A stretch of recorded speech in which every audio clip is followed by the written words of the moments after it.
ESP. E estamos aqui com o vovô de toda esquisitice quântica, o nada famoso experimento da fenda dupla. Para entender esse exemplo, nós precisamos ver como partículas ou bolinhas de matéria agem. Se por acaso lançarmos um pequeno objeto pela fenda, que pode ser uma bolinha de gude, podemos ver um modelo na parede de trás, pois as bolinhas passaram pela fenda e bateram lá. Agora, se colocarmos uma segunda fenda, nós esperamos ver uma segunda tira duplicada à direita. Agora, vamos ver as ondas. As ondas batiam na fenda e irradiavam, batendo na parede de trás, com maior intensidade diretamente na linha da tira. A linha iluminada, na parede de trás, mostra essa intensidade.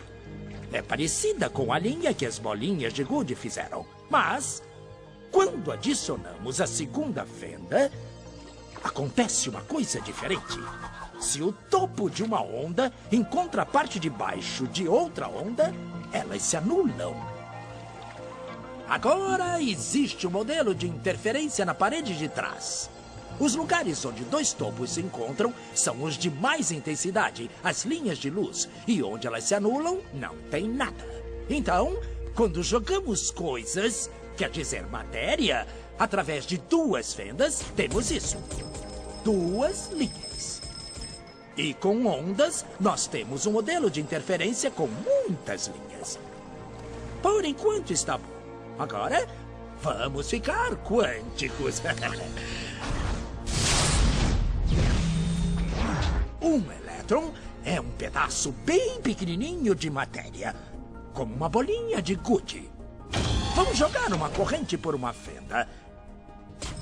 Se comporta igual a bolinha de gude, uma linha só. Então, se lançarmos essas coisas pequenininhas pelas duas fendas, devemos ter, como com as bolinhas, duas linhas. O quê? Um modelo de interferência. Nós lançamos elétrons, pedaços bem pequenininhos de matéria. Mas temos um modelo igual ao das ondas, não como o das bolinhas. Como? Como pedaços de matéria podem criar um modelo de interferência como o das ondas? Isso não faz sentido. Mas os físicos são espertos. Eles pensaram, talvez essas bolinhas estejam pulando umas nas outras e criando este modelo. Então, eles resolveram lançar os elétrons um de cada vez. Assim, não teria jeito de interferirem um no outro. Mas depois de uma hora, o mesmo modelo de interferência estava aparecendo. Não existe outra explicação. O elétron sozinho sai como uma partícula, se torna uma onda de potenciais, passa pelas duas fendas e interfere consigo mesma para bater na parede como uma partícula. Mas, matematicamente, é mais estranho ainda. Passa pelas duas fendas e por nenhuma. E passa por uma só e passa só pela outra. Todas essas possibilidades estão em superposição uma com a outra. Mas os físicos ficaram incomodados com isso. Então, decidiram espiar e ver por qual fenda o elétron realmente passa. Eles colocaram um equipamento medidor em uma fenda para saber por qual delas o elétron passou e seguiu voando. Mas o mundo quântico é muito mais misterioso do que eles podiam imaginar. Quando eles observaram, o elétron voltou a se comportar como uma bolinha de gude. Ele produziu um modelo de duas linhas, não um modelo de interferência com várias linhas. Só o ato de medir ou observar por qual fenda o elétron passaria fez com que ele passasse por uma fenda, não pelas duas. O elétron decidiu agir diferente, já que ele sabia que estava sendo observado. E foi assim que os físicos entraram nessa terra estranha e misteriosa dos eventos quânticos. O que é a matéria? Bolas de gude ou ondas? E ondas de quê? E o que o observador tem a ver com tudo isso? O observador acabou com a função de onda simplesmente por observar.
Imagine um ventilador parado.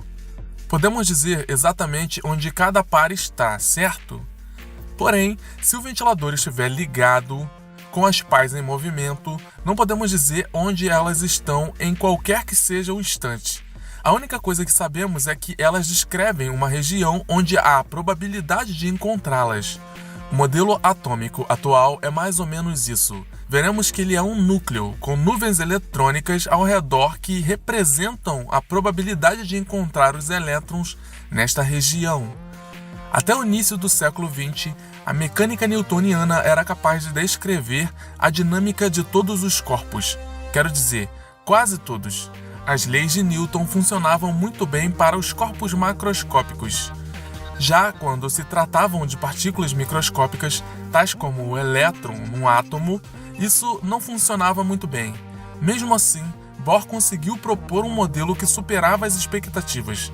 Para quem não lembra, no modelo de Bohr, o átomo possui um núcleo no qual o elétron gira ao redor dele em órbitas estacionárias com energia constante e quantizada, podendo ter até 7 níveis de energia ou camadas eletrônicas. Esse modelo tinha 2 problemas principais. O primeiro é que esse modelo só funcionava para átomos com um único elétron, chamados átomos hidrogenoides. Átomos com 2 eletrinhos que seja já era. Ou seja, aquela trabalheira toda de Bohr explicava apenas um elemento da tabela periódica. Para todo o resto, falhava feio. O segundo problema é que mesmo Bohr dando uma explicação para átomos hidrogenoides, ele usou a física clássica para descrever um fenômeno quântico, pois tratou o elétron como uma partícula para descrever o seu movimento. E para fazer isso, a solução dele não partia do zero. Ele fez uma imposição matemática dizendo que o momento angular do elétron precisava ser quantizado em h sobre 2π.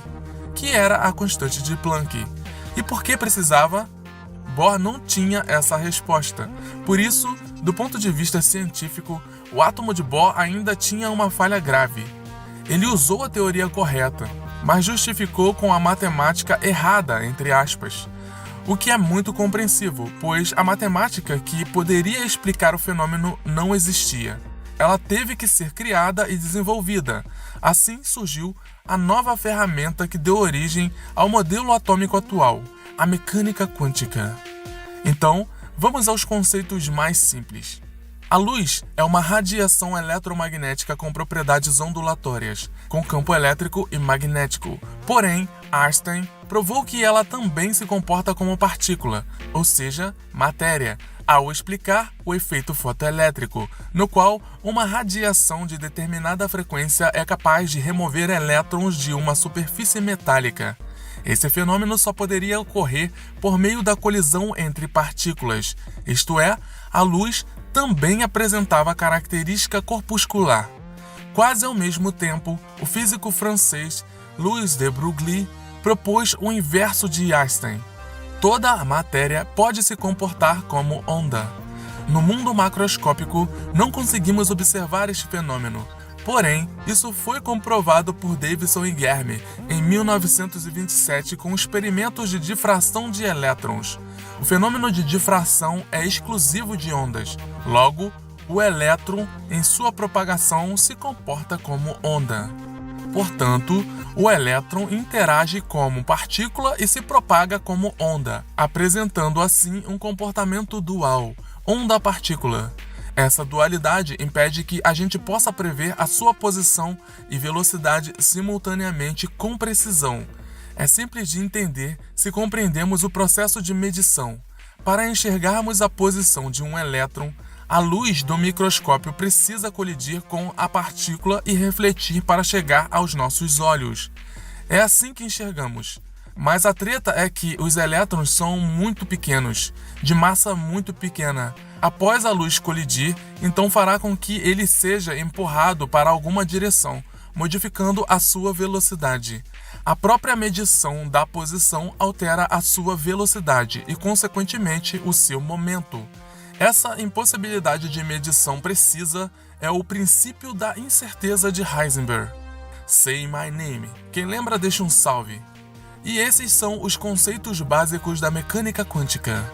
Ela prevê a impossibilidade de descrever as propriedades do elétron com precisão. Por isso, o modelo passou a ser probabilístico.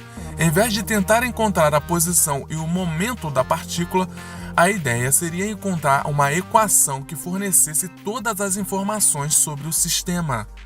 E como isso foi possível? Em 1927, Ernst Schrödinger propõe essa equação, cuja ideia vem dessa equação geral. Ela apresenta um operador que opera uma função qualquer e, como resultado, devolve um alto valor observável e a própria função, chamada alta função. É como se as funções fossem instrumentos para obter aquilo que quisermos a respeito delas. Por exemplo, você é um operador da sua mente. Você a usa para estudar e aprender alguma coisa. Como resultado, você obtém o conhecimento sobre determinado assunto e a sua mente continua lá, disponível. Ela foi apenas um instrumento utilizado por você. O conhecimento não é você, ele apenas faz parte de você. Assim funcionam essas operações. A ideia da equação de Schrödinger é a mesma, só que as funções são chamadas de funções de onda, representados pela letra grega psi.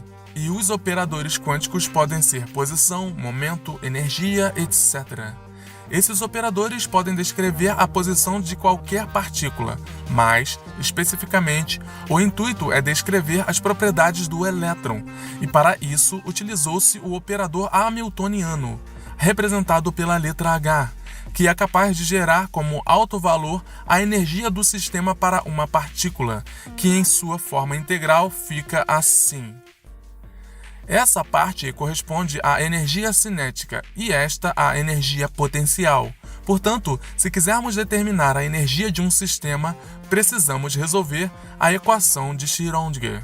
Já a função de onda propriamente dita não apresenta significado físico, porém, Max Born, usando a interpretação estatística, prova que o quadrado da função de onda multiplicada pela distância dx representa a densidade de probabilidade de encontrar uma partícula numa determinada região. Graficamente, seria essa área a probabilidade de encontrar a partícula, no caso, o elétron. Ao fazermos isso nas funções que são soluções da equação de Schrödinger, obtemos o que chamamos de orbitais atômicos. Cada orbital S, P, D e F possui as suas características e formatos com base em equações matemáticas que os descrevem. Lembre-se disso, assim como um ventilador ligado, onde a posição das pás são indeterminadas, o modelo atômico atual é descrito por nuvens eletrônicas que fornecem a região de probabilidade de encontrar os elétrons, desenhados em forma de orbitais atômicos. Bem, na verdade isso tudo é uma introdução ao modelo atômico atual. Mesmo assim, eu espero que vocês tenham gostado. Um abraço e até o próximo vídeo.